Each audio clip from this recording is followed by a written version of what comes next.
But 15 seconds, that's all it takes to completely change everything. I'm so sorry.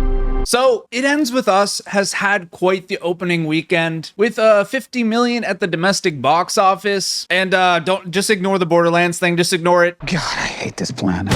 You guys gotta stop making video game movies. But I hate to say it to those Deadpool and Wolverine fans out there, but it actually netted 6 million on Monday, passing the beloved film. And this is really a testament to the success of movies these days in theaters, making more money in the last 4 days than any Blake Lively's theatrical films have earned. I mean, just to show the massive success of this movie, it actually had a $25 million budget. Comparing that to Deadpool and Wolverine's $220 million. Oh my God. But the internet is in a bit of a pickle right now when it comes to Blake Lively, her statements, her promotion behind this film, and the trailer to the movie itself. There's tripped. The problem people are having right now is they're perceiving the trailer as some sort of rom-com, very romantic and passionate film. One day you had a daughter. What would you say to her? She came to you and said the person she loved was hurting her. What would you say to her? I mean, if you're looking at it on the surface level, I can understand like hurting her, like maybe just emotionally. But the way Ryle's slamming things and you see police cars and fights, I'm kind of getting a violent vibe, you know? Now, after the movie's big opening weekend, Blake Lively takes to her Instagram story to share this message saying, "Thank you to everyone who came out to show that people want to see films about women and the multitudes we hold. It Ends With Us is a story of the female experience, all the highest highs and the lowest lows, and we are so proud of it. We have been in celebration of this film and of getting a message so important out there to the masses. Thank you all for embracing It Ends With Us with the same love, pain, and joy we had sharing it with you all." And she shares this interview with the BBC. This movie covers domestic violence, but what's important about this film is that she is not just a survivor and she's not just a victim. And while those are huge things to be, they're not her identity. She's not defined by something that someone else did to her or an event that happened to her, even if it's multiple events. She defines herself. And I think that that's deeply empowering to remind people that no one else can define you. No experience can define you. You define you. And how it's not just about a victimized woman. There's more to the character than just being woe is me, which that part, you know, I'm applauding her. And then there was some weird little criticism about her outfits being too nice. This is Britney's Versace dress, 2002, the butterfly dress, her telling her own story the way she did and the way she's about to with her biopic. It just like, I don't know, this Britney has just meant so much to me forever. I'm a forever Britney stan. So Blake pays homage to Britney Spears, whose song is actually in the end credits of the movie. The song, Every Time.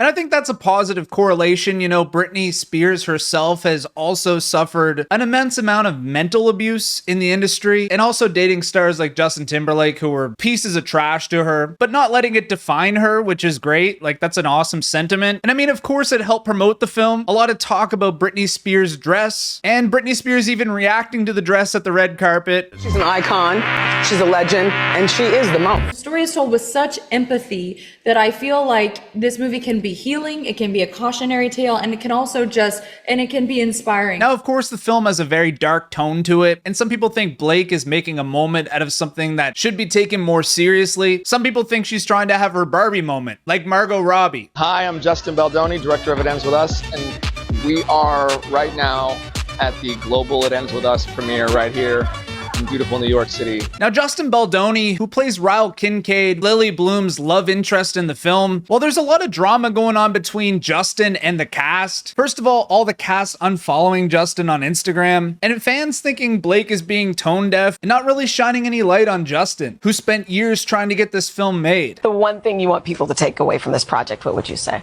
Hope. And that everybody has the ability to end a cycle that they didn't ask for. We can all say it ends with us in our life. Blake was very involved in that and had amazing ideas. was very hands-on with the choreography of it as well. People are arguing that Justin has shown his praises to Blake, but Blake hasn't really spoken about Justin, even saying that she felt the kissing scene lingered for too long and felt like Justin fat-shamed her. There was a scene in which Justin lifts Blake into the air. Justin has a history of back problems, and before lifting Blake, he went to his on-set trainer and asked how much she weighed and how he could train to protect his back from injury. Blake later finding this out and saying Justin's comment felt like he fat-shamed her, and Blake saying she felt he lingered longer than he should have with the kissing scene, and Justin being alone at the film premiere. And I mean, even in this Vanity Fair interview, where the hell is Justin? He's the second biggest cast member in there, and why is he not here? I can defend Blake on the promotional side. I don't see any problem with being a little self-centered, you know, being a star. I mean, the movie is dark, but that's fine. The problem I have is just the blatant disrespect for Justin. The movie, metaphorically, the body is still warm, and you're already speaking crap about Justin in different scenes when he has a back problem. It's okay to ask how much your cast member weighs if you're gonna lift somebody up with a back problem. If you had a problem with the kissing scene, you could have said it there and shut up about it. And who knows if Justin's character is even gonna be in the sequel, which will mess up the whole thing. But anyway, folks, that is the news for today. Let me know what you guys think about this story in those comments below. If you guys agree or disagree with the defense of Justin here, let me know in those comments below. Thank you guys so much for watching, and you guys know the drill. Ta-ta for now.